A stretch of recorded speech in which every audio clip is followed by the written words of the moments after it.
Hey everyone, welcome back and thank you for being here as always.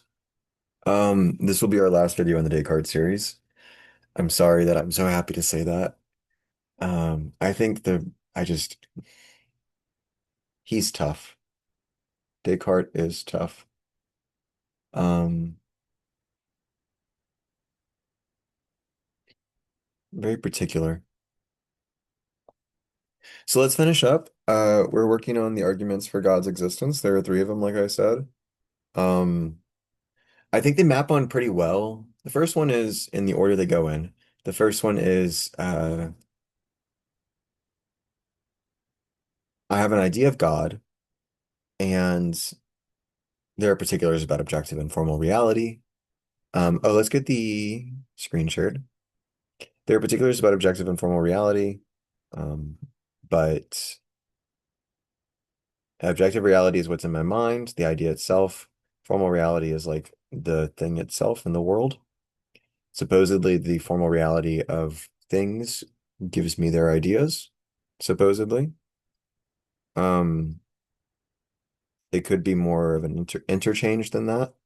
It could be that what is consciousness is already the things. That wouldn't need to be as linear. There would be no transmission involved. It would just be that um, what you experience is the thing itself. Um, but anyway, for Descartes, it's not that case. He just kind of assumes that there's a representation to the reality that exists outside of us, supposedly, if there is one. And he's also said that he has no reason to think there is one. He just said that in the last paragraph. So if we go back up, all these considerations. So let's start here. And then we can look at here's a graph, a chart of a cross list of innate ideas, the objective reality and their formal reality. Some ideas are about, there are many innate ideas. One is a finite substance, the cogito, myself, and one is an infinite substance, God. Um, And it may be that God is not a substance because substances, like we said, like we saw before, substance Descartes defines substances as things which depend on God for their existence. Since um, does God depend on God for God's existence? God might still be a substance. We'll see if Descartes uses the word. I think he might. Um, so I have an idea of God's perfection, and that is more perfect than my substance, the formal reality of my mind. The objective reality of the idea of God is more perfect than the formal reality of the mind. And so there must be a God that created that idea or gives me that idea or that I partake of to experience that idea. Descartes doesn't really use the word partake. He's more object oriented. He's more container oriented. I don't think I agree with that. But so we have this chart, but first let's read this paragraph.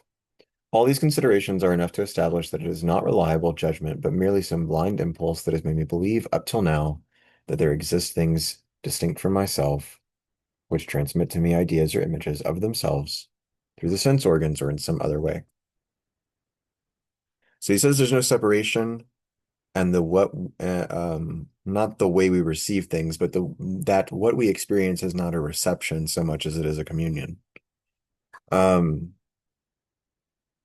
Experience is not a transmission; it is a sharing,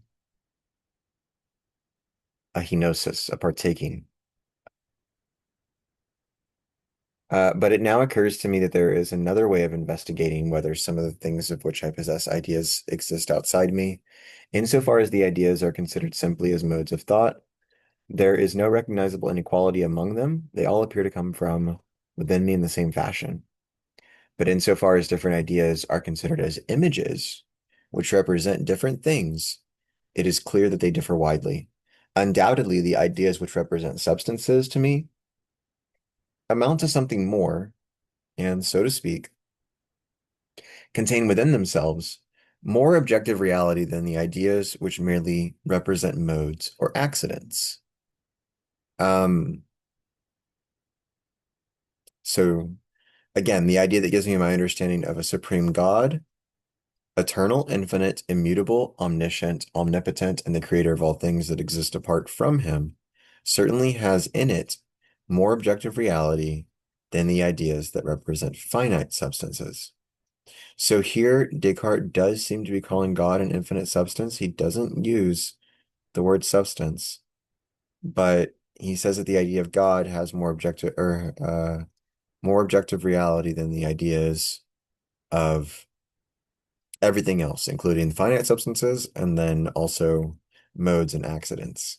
Modes are ways, and accidents are contingent things, modes or accidents. I think they're in the same group. Uh, no, I really wouldn't put them down here either. Um,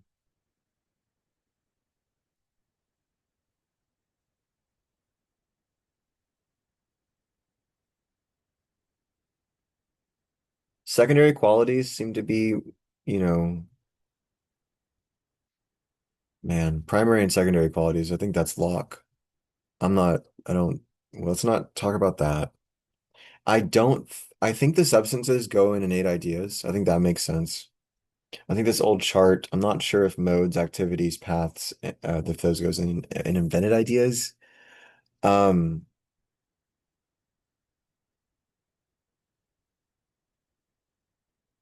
there seemed to be another kind of dimension beyond just these two, beyond innate ideas and dimensions, because all ideas are modes. And so they all should be, so the like mode or activity, um, it just seems to be a different dimension than this chart. Anyway,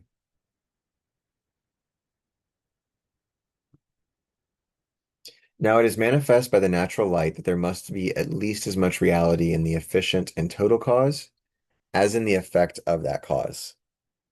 For where I ask, could the effect get its reality from, if not from the cause? And how could the cause give it the effect unless it possessed it? It follows from this that something, so there's this, again, discourse of transmission. Um, it follows from this both that something cannot arise from nothing, and also that what is more perfect, that is, contains in itself more reality, cannot arise from what is less perfect. And this is transparently true, not only in the case of effects, which possess what the philosophers call actual or formal reality, but also in the case of ideas, where one is considering only what they call objective reality. A stone, for example, which previously did not exist, cannot begin to exist unless it is produced by something which contains either formally or immanently everything to be found in the stone. So I wouldn't, even though ideas are are all a part of objective reality, right? And maybe you're like stuck um in another container in Descartes. I don't think the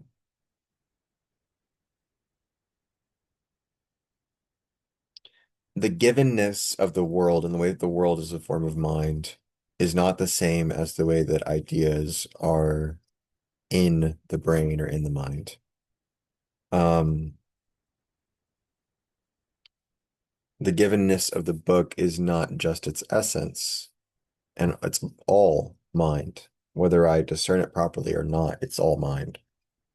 Um,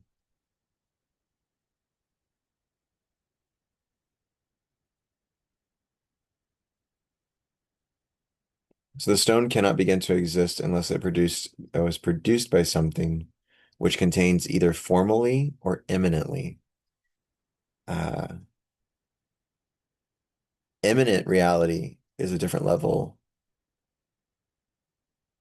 and I'm not sure how to address that. I'm not sure it's in this um, meditation. Everything to be found in the stone. Similarly, heat cannot be produced in an object which was not previously hot, except by something of at least the same order, degree, or kind of perfection as heat, and so on. But it is also true that the idea of heat or of a stone cannot exist in me unless it is put there by some cause which contains at least as much reality as I conceive to be in the heat or in the stone. For although this cause does not transfer any of its actual or formal reality to my idea, it should not on that account be supposed that it must be less real.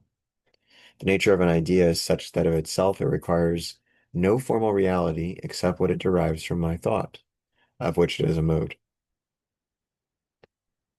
But in order for a given idea to contain such and such objective reality, it must surely derive it from some cause which contains at least as much formal reality as there is objective reality in the idea. For if we suppose that an idea contains something which was not in its cause, it must have got this from nothing. Yet the mode of being by which a thing exists subjectively or representatively in the intellect by way of an idea, imperfect though it may be, is certainly not nothing, and so it cannot come from nothing. And although the reality which I am considering in my ideas is merely objective reality, I must not on that account suppose that the same reality need not exist formally in the causes of my ideas, but that it is enough for it to be present in them objectively. For just as the objective mode of being belongs to ideas by their very nature, so the formal mode of being belongs to the causes of ideas, or at least the first and most important ones by their very nature. So the formal reality has to be in the kind of world that causes the essences I perceive with my mind. And although one idea may perhaps originate from another, there cannot be an infinite regress here. Eventually, one must reach a primary idea, the cause of which will be like an archetype, which contains formally and in fact all the reality or perfection which is present only objectively or representatively in the idea. So it is clear to me by the natural light that the ideas in me are like pictures or images which can easily fall short of the perfection of the things from which they are taken, but which cannot contain anything greater or more perfect. Um, yeah,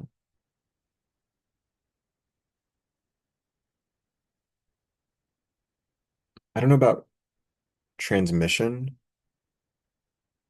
because it's a partaking, but most of this seems to make sense.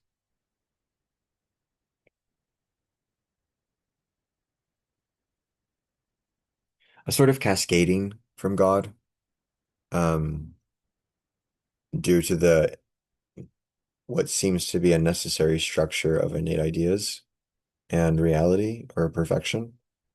Um, it's kind of like the classic like form of the good that is super hierarchical and transcendent that Immanence criticizes, but the longer and more carefully I examine all these points, the more clearly and distinctly I recognize their truth. But what is my conclusion to be? If the objective reality of any of my ideas turns out to be so great that I am sure the same reality does not reside in me, either formally or eminently, and hence that I myself cannot be its cause, it will necessarily follow that I am not alone in the world, but that some other thing which is the cause of this idea also exists. So he's trying to get out of solipsism, but I don't think like he's really ever in solipsism after he finds the cogito in the world.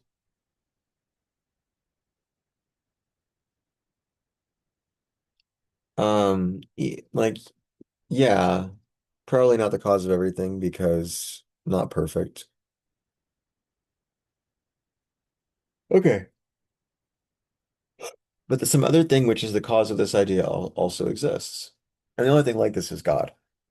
But if no such idea is to be found in me, I shall have no argument to convince me of the existence of anything apart from myself.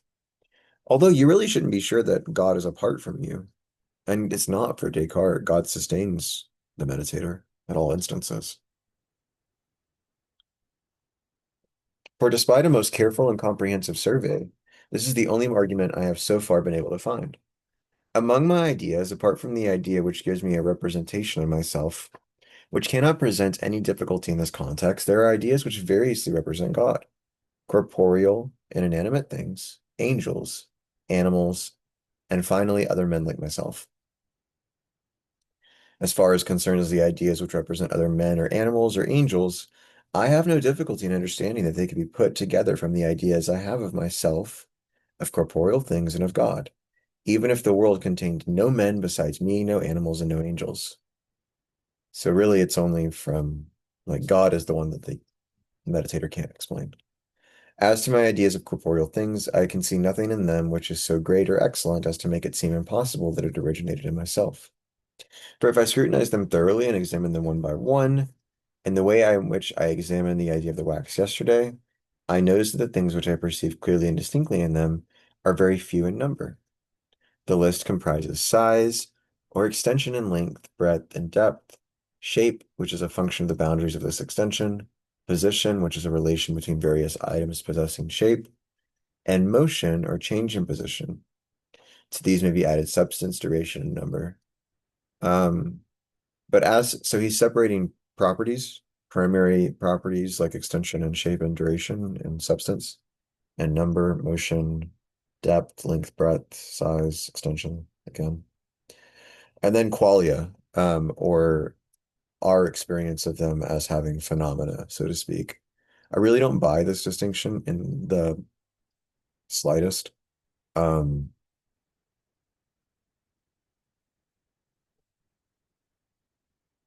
I just don't.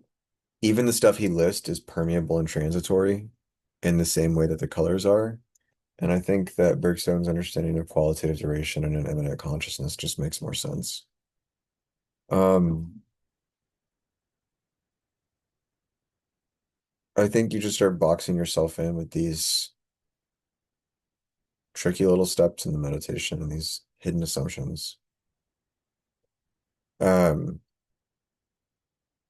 but as for all the rest, including light and colors, sound, smells, tastes, heat and cold, and the other tactile qualities, I think of these only in a very confused and obscure way, to the extent that I do not even know whether they are true or false.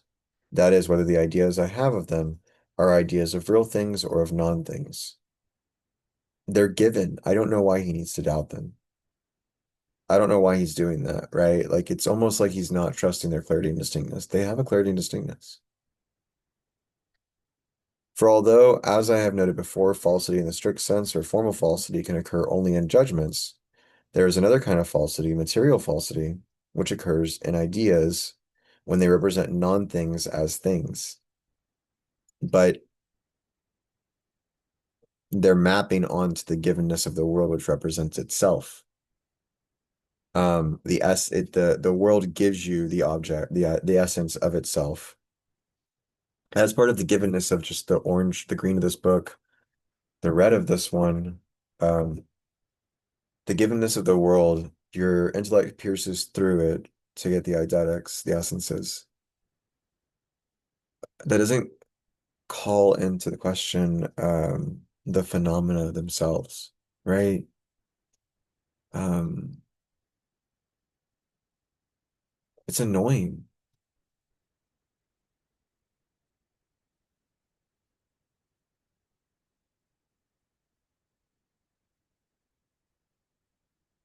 Like, there's no,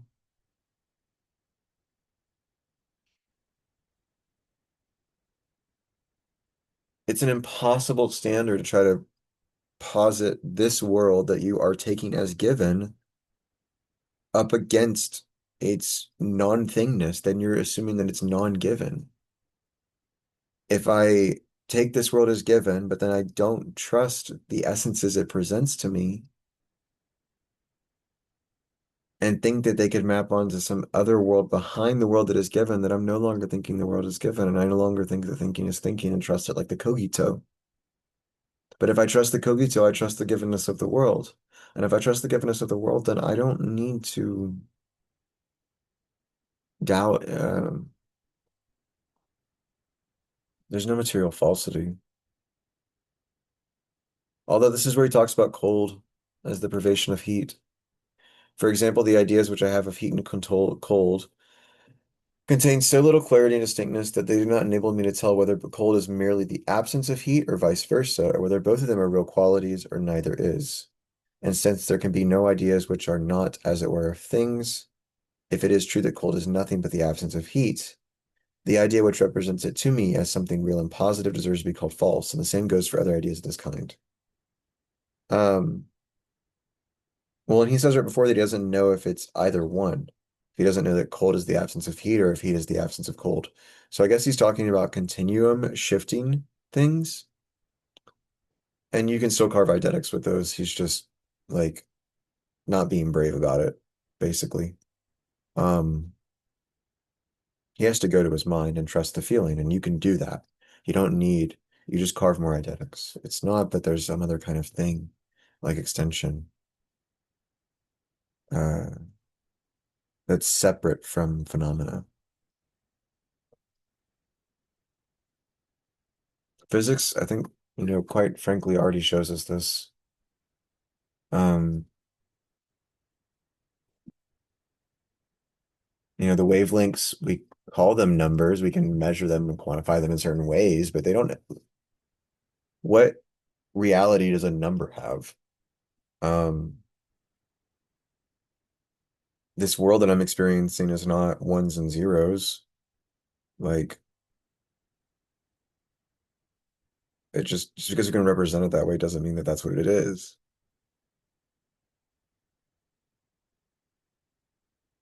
The dualism just gets so annoying. It's like just a waste of breath. Um, anyway, such ideas obviously do not require me to posit a source distinct from myself. For on the one hand, if they are false, that is, represent non-things, I know by the natural light that they arise from nothing. And I really don't need to think that they represent non-things because the givenness of the world is enough already. Um, that is, they are in me only because of a deficiency and lack of perfection in my nature. If, on the other hand, they are true, then since the reality which they represent is so extremely slight that I cannot even distinguish it from a non-thing, I do not see why they cannot originate from myself. With regard to the clear and distinct elements in my ideas of corporeal things, it appears that I could have borrowed some of these from my idea of myself, namely substance, duration, number, and anything else of this kind. For example, I think that a stone is a substance or is a thing capable of existing independently, and I also think that I am a substance. Admittedly, I conceive of myself as a thing that thinks and is not extended, whereas I conceive of the stone as a thing that is extended and does not think. So the two conceptions differ enormously, but they seem to agree with respect to the classification substance. Again, I perceive that I now exist and remember that I've existed for some time. Moreover, I have various thoughts, which I can count.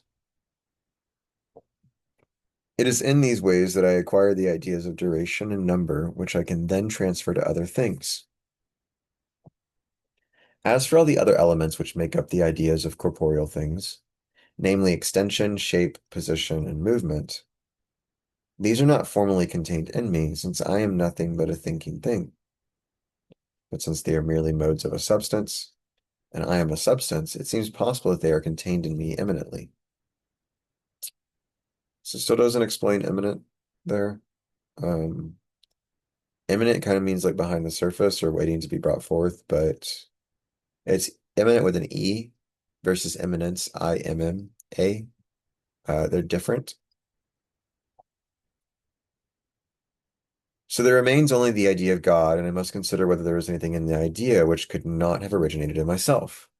By the word God, I understand a substance that is infinite, eternal, immutable, independent, supremely intelligent, supremely powerful, and which created both myself and everything else, if anything else there be, that exists. All these attributes are such that the more carefully I concentrate on them, the less possible it seems that they could have originated from me alone. So, from what has been said, it must be concluded that God necessarily exists. It is true that I have the idea of substance in me in virtue of the fact that I am a substance, but this would not account for me having the idea of an infinite substance. So that's where he says that, or where the meditator Descartes says that God is an infinite substance, when I am finite, unless this idea proceeded from some substance which really was infinite. And I must not think that just as my conceptions of rest and darkness are arrived at by negating movement and light, so my perception of the infinite is arrived at not by means of a true idea, but merely by negating the finite. Um, he says you can't add your way to infinity from finitude. On the contrary, I clearly understand that there is more reality in an infinite substance than in a finite one, and hence that my perception of the infinite, that is God, is in some way prior to my perception of the finite, that is myself. For how could I understand that I doubted or desired, that is, lacked something, and that I was not wholly perfect, unless there were in me some idea of a more perfect being, which enabled me to recognize my own defects by comparison? One solution to this is to make the world an edge, which whose nature is to reveal a contrast. So you can avoid dualism by making monism a dualistic thing. Nor can it be said that this idea of God is perhaps materially false, and so could have come from nothing, which is what I observed just a moment ago in the case of the ideas of heat and cold and so on. On the contrary, it is utterly clear and distinct and contains in itself more objective reality than any other idea. Hence, uh, so that's the Cartesian circle right there. He's using clarity and distinctness to justify God's existence, or he's saying that the idea of God that's presented to him has more objective reality on account of the degree of clarity and distinctness, the radiance of it. It's more radiant than the cogito. Um, Hence, there is no idea which is in itself truer or less liable to be suspected of falsehood. This idea of a supremely perfect and infinite being is, I say, true in the highest degree. For although perhaps one may imagine that such a being does exist, it cannot be supposed that the idea of such a being represents something unreal. As I said with regard to the idea of cold, um, the idea is, moreover, utterly clear and distinct, for whatever I clearly and distinctly perceive as being real and true, and implying any perfection is wholly contained in it. It does not matter that I do not grasp the infinite, or that there are countless additional attributes of God which I cannot in any way grasp, and perhaps cannot even reach in my thought, for it is in the nature of the infinite not to be grasped by a finite being like myself. It is enough that I understand the infinite, and that I judge that all the attributes which I clearly perceive and know to imply some perfection, and perhaps countless others of which I am ignorant, are present in God either formally or eminently. This is enough to make the idea that I have of God the truest and most clear and distinct of all my ideas. One way of thinking about immanent reality is to say that here's a triangle, and then the eminent truth of the triangle is everything else you know about triangles that is always true about them. Because when you say triangle, you're also saying other things on the other side of the package. You're saying three sides, you're saying three angles, you're saying 180 degrees. Those are the eminent qualities or the eminent realities of triangles. That's my understanding, at least. So it's either formally existently there on the surface of God, or it's eminently existent in God. This is enough to make the idea that I have of God the truest and most clear and distinct of all my ideas. But perhaps I am something greater than I myself understand, and all the perfections which I attribute to God are somehow in me potentially, though not yet emerging or actualized. For I am now experiencing a gradual increase in my knowledge, and I see nothing to prevent its increasing more and more to infinity. Further, I see no reason why I should not be able to use this increased knowledge to acquire all the other perfections of God. And finally, if the potentiality for these perfections is already within me, why should not this be enough to generate the idea of such perfections? But all this is impossible. First, though it is true that there is a gradual increase in my knowledge and that I have many potentialities which are not yet actual, this is all quite irrelevant to the idea of God, which contains absolutely nothing that is potential. Indeed, this gradual increase in knowledge is itself the surest sign of imperfection. What is more, even if my knowledge always increases more and more, I recognize that it will never actually be infinite, since it will never reach the point where it is not capable of a further increase. God, on the other hand, I take to be actually infinite, so that nothing can be added to his perfection. And finally, this is how the infinite is also the absolute. And finally, I perceive that the objective being of an idea cannot be produced merely by potential being, which strictly speaking is nothing, but only by actual or formal being. If one concentrates carefully, all this is quite evident by the natural light. So that's a moment where it seems like he's using a cop-out. But again, if you go back to the felt experience of clarity and distinctness and the natural light, and think about what he's saying and try to have faith in it and understand it in good faith, um, he genuinely believes that it'll make sense to you. But when I relax my concentration and my mental vision is blinded by the images of things perceived by the senses, it is not so easy for me to remember why the idea of a being more perfect than myself must necessarily proceed from some being which is in reality more perfect.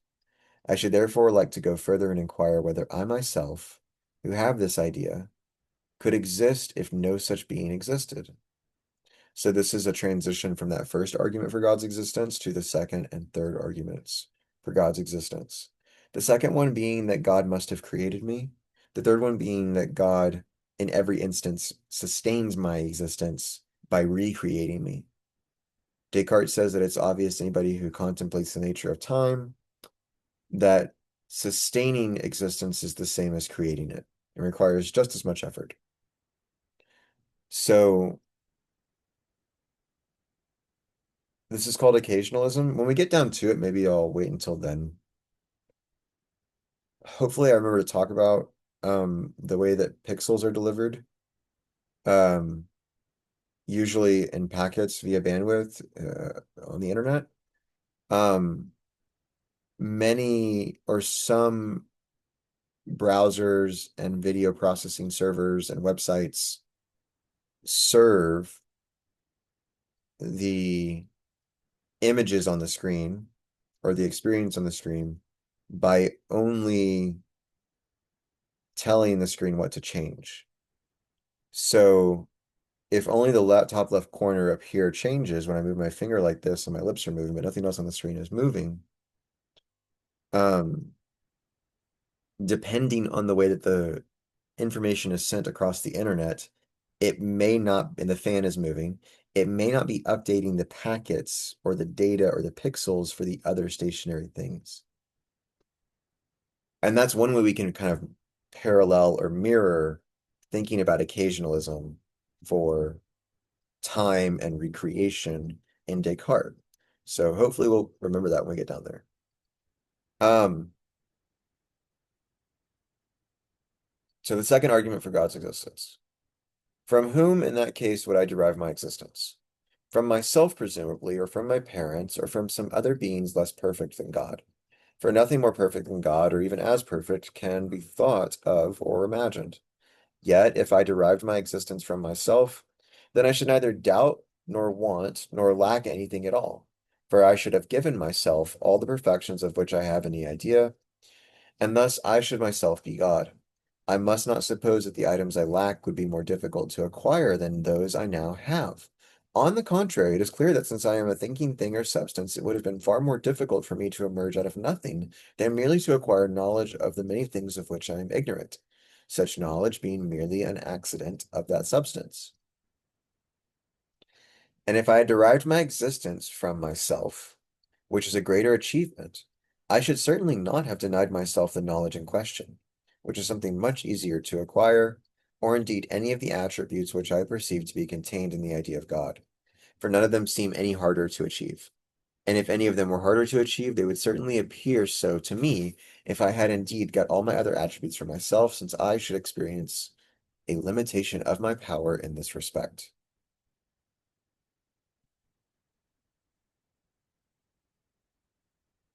Presumably because I'm finite.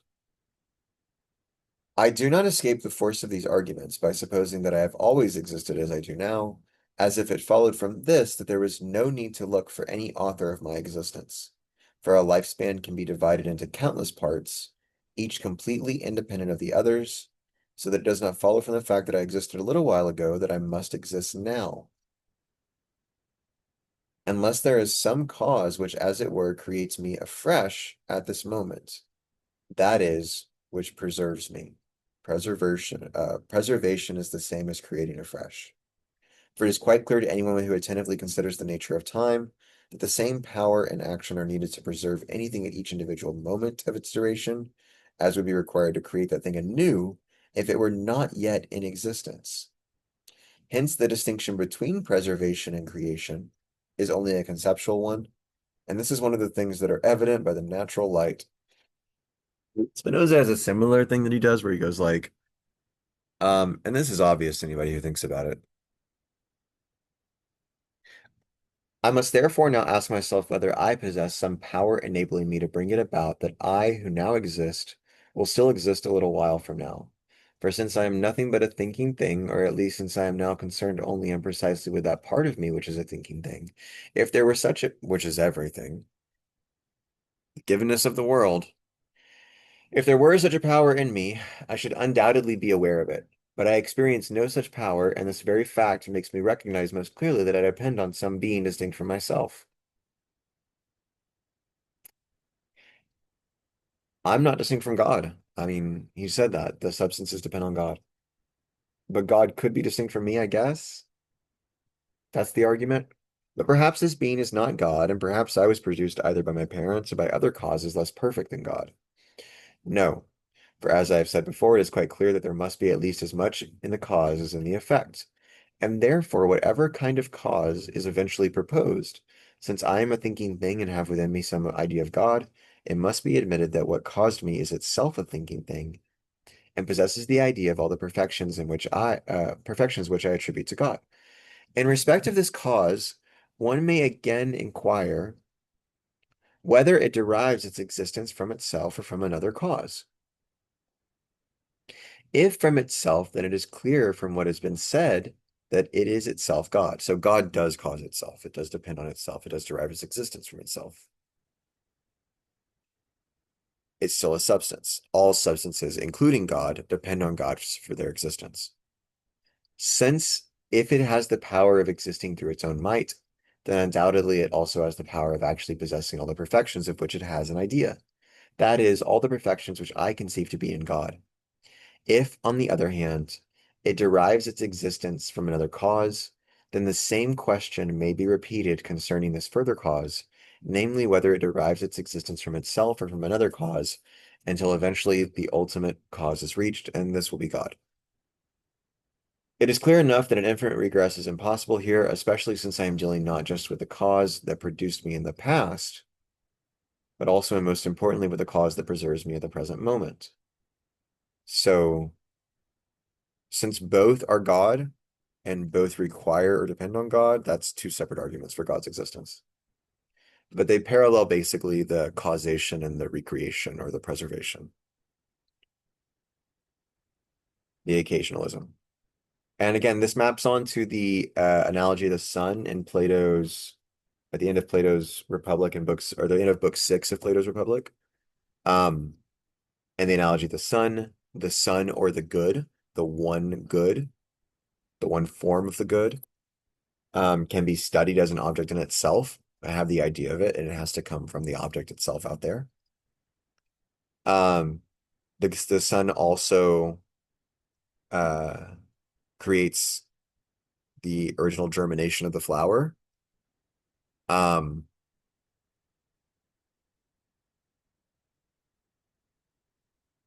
I mean, I think there's a good argument either way for saying that the nourishment is the creation and the continuation, which is kind of what Descartes says too. And that's the immanence of it. Immanence. Deleuze says there are two types of immanence. The immanence in the mirror uh, and the immanence of the tree and the seed. The reflection in the image in the mirror and the tree and the seed. The immanence of the tree and the seed is the same as the occasionalism that identifies creation with preservation.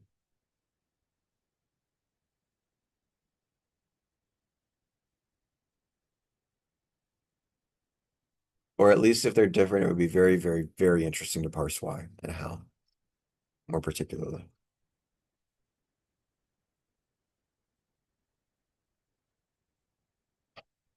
Nor can it be supposed, and yeah, the third, if I haven't said it, so creation and preservation, the two, the second and the third together and separate.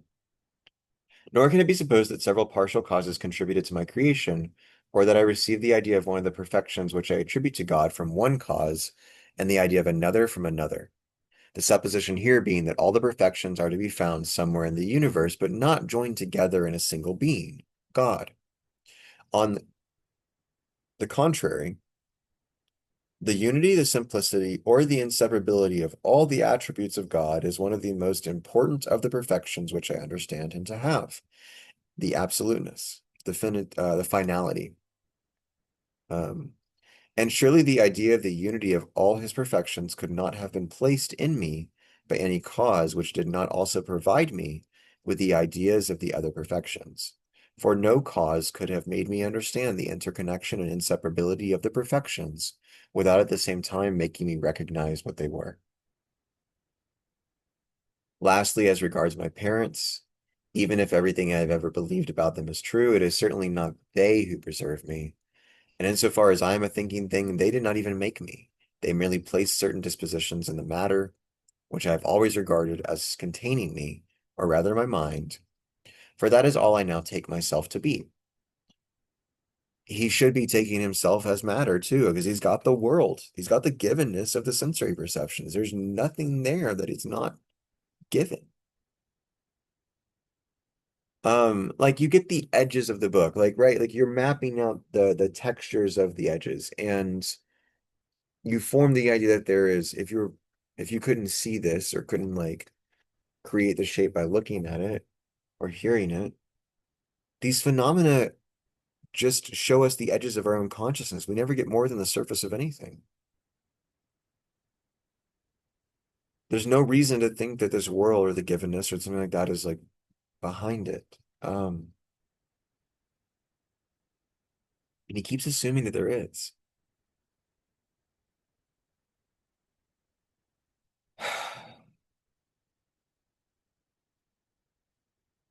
Just place certain dispositions in the matter. So I think it's super unjustified for the meditator to start saying something like that at this point in the meditations and to start recreating distinctions where they have not found them yet.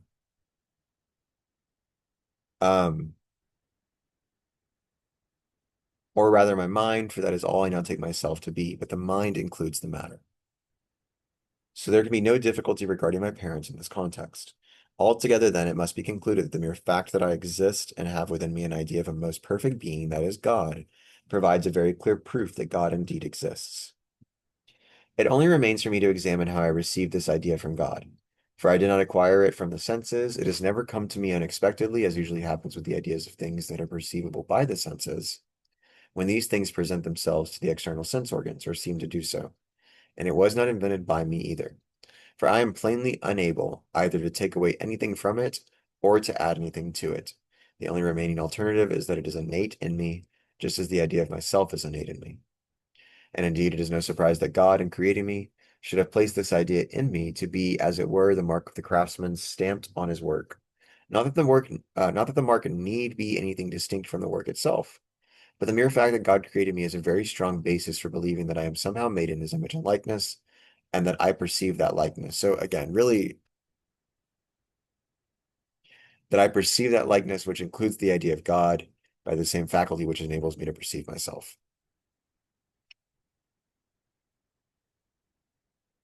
We're not anthropomorphizing God here. God is not a person with a body. If they are, they're in no other realm but this one.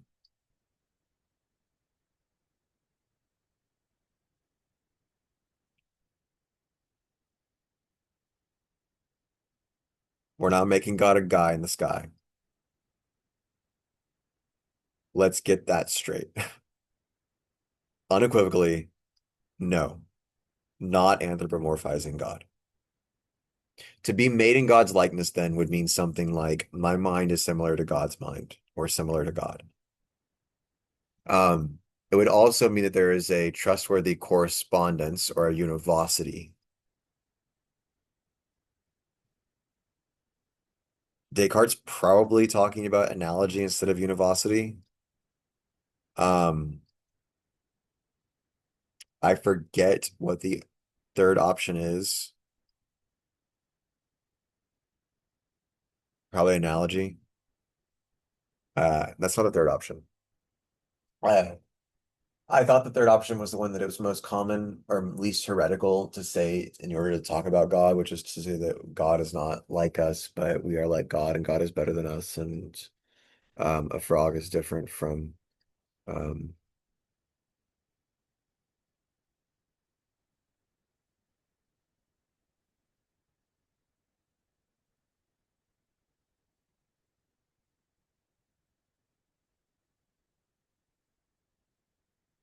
the vosity means voice. So whether it's substance or quality or something else, if you're univocal about God and being, then you're saying that God is not like better than you or more perfect than you. And people really don't like it when you say that for some reason. I don't know why, but for some reason they don't.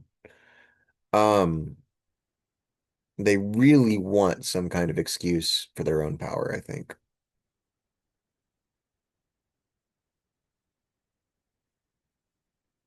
Hi, Sophia.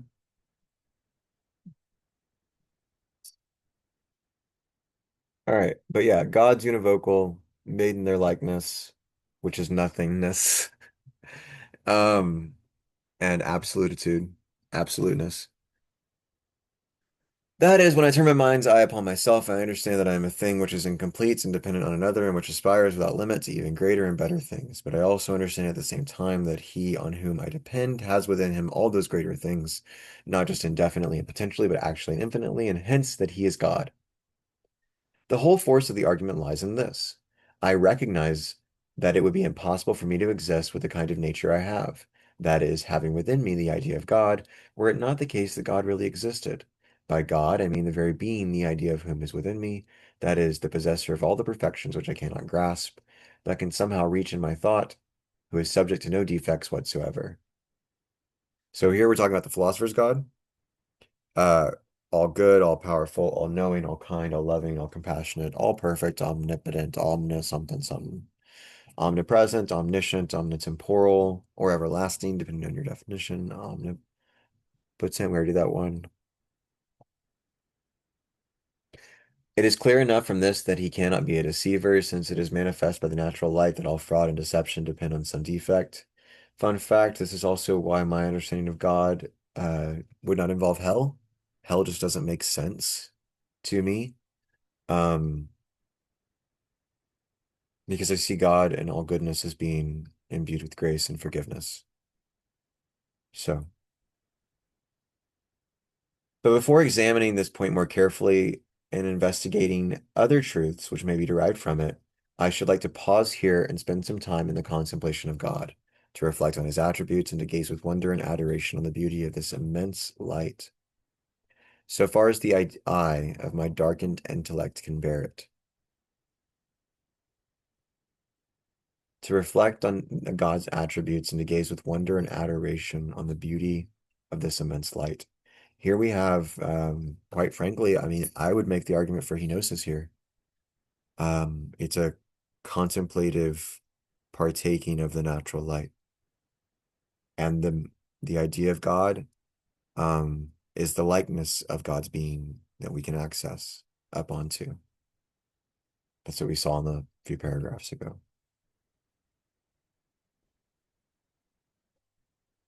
This is kind of our entry point into Spinoza as well, because all of nature causing each other and sharing life with each other is God for Spinoza.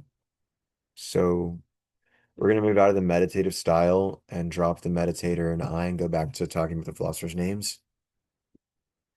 Um, but yeah, let's finish this up. So far as the eye of my darkened intellect can bear it. For just as we believe through faith that the supreme happiness of the next life consists solely in the contemplation of the divine majesty, so experience tells us that the same contemplation, albeit much less perfect, enables us to know the greatest joy of which we are capable in this life. It's again like the apology, um, just worth doing over and over again. Good in itself, good to partake of the good, pleasant to partake of the good, pleasant to partake of philosophy, of God, of truth, of spirit, of contemplation of mind. Um, yeah, pleasure of henosis, analogy of the sun, three arguments for God's existence. All right, guys. So the guiding questions for this one were, um, what is the difference between objective and formal reality? Objective is in the mind, or in the ideas, not in the mind, in the ideas. Formal reality is in the world, which is still in the mind. Why must there be at least as much reality in the causes and the effects? That has the telephone example. We're at 15 minutes here. I hope you cannot hear the litter box. My cat is using the litter box. Sophia is her name, and she's a rescue, and I love her. And I'm gonna have to clean that as soon as we wrap this video. How does Descartes go from qualitative to categorical justification? The qualitative experience of the clarity and distinctness that I feel and I know and I have the conviction of leads me ultimately to be able to trust in God and have faith in systems of knowledge and systems of truth and sentential propositions and logics. Um, what is the relationship between henosis and the natural light? What is the relation between henosis, the natural light, and clarity and distinctness? Do we resolve the Cartesian circle differently if understanding is partaking of God? Um, I gotta fix those. There's some typos in that. There's some numbers that I gotta change. Maybe move the second part of that to the next line. Um, so henosis in Neoplatonic philosophy is the partaking of the good, and the natural light is the thing that reveals to us a certain truth. They are the same thing. What is the relation between henosis, the natural light, and clarity and distinctness? Henosis is the communion. Natural light is the revealing. Clarity and distinctness is the quality, the felt, partaking experience, quality of the givenness of the natural light, which are unified by henosis. Do we resolve the Cartesian circle differently if understanding is partaking of God? Uh, there's no classical solution to the Cartesian circle. I gave you mine. I think it's right. I think it will eventually be seen as right by other people once it gets published. And lecturing on it is my first way of publishing it. Um, how is rationalism different from empiricism? Rationalism emphasizes, let's look at the slides for this. Rationalism emphasizes internalism and innate ideas and the internal mind, and empiricism emphasizes the external world. It's about the seat of the origination of the being of those things, and not only the ground, the origination of the being of those things. Is it inside me in my mind, or is it outside in the world? The being, the ground. Not only is it about the metaphysics of it, but it's about the epistemology, because that metaphysical position is what grounds our knowingness of it. So what exists? Well, that exists. How can we know it exists? Well, we can know it exists because it's what exists, and it's what exists is knowingness.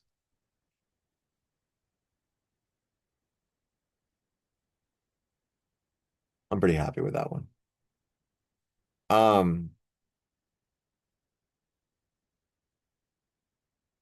take a look at some of these boards on the Instagram if you need to. Let's go to uh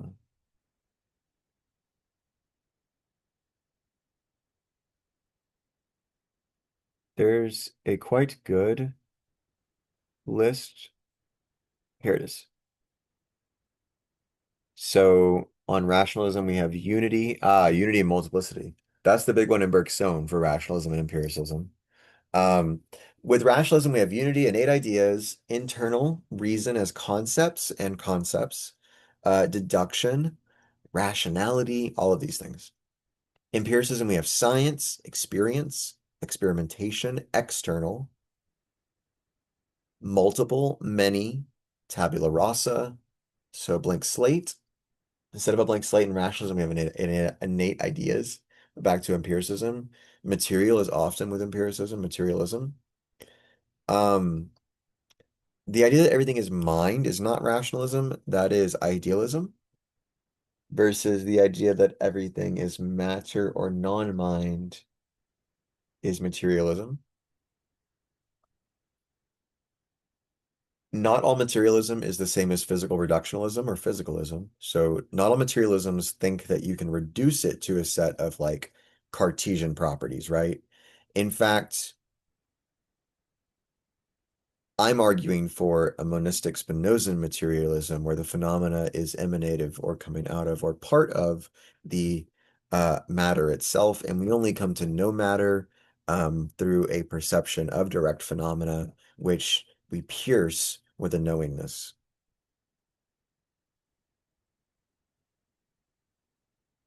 It's fairly Cartesian, mostly Spinozan. But it's not physical reductionism. It's not that kind of materialism.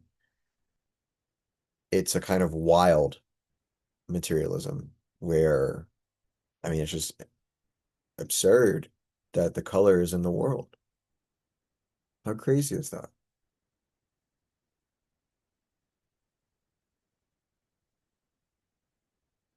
There's like so much beautiful texture and feeling, like in the nature of reality. It's cool.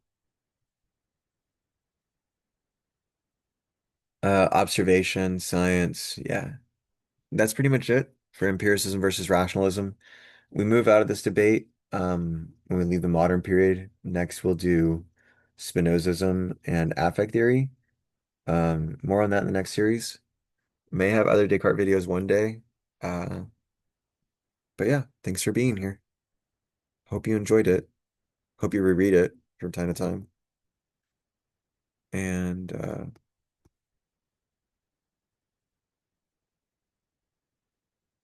I liked it. I for all my criticisms, I think we found us a pathway through that makes sense. So thanks, guys. Um, see you next time.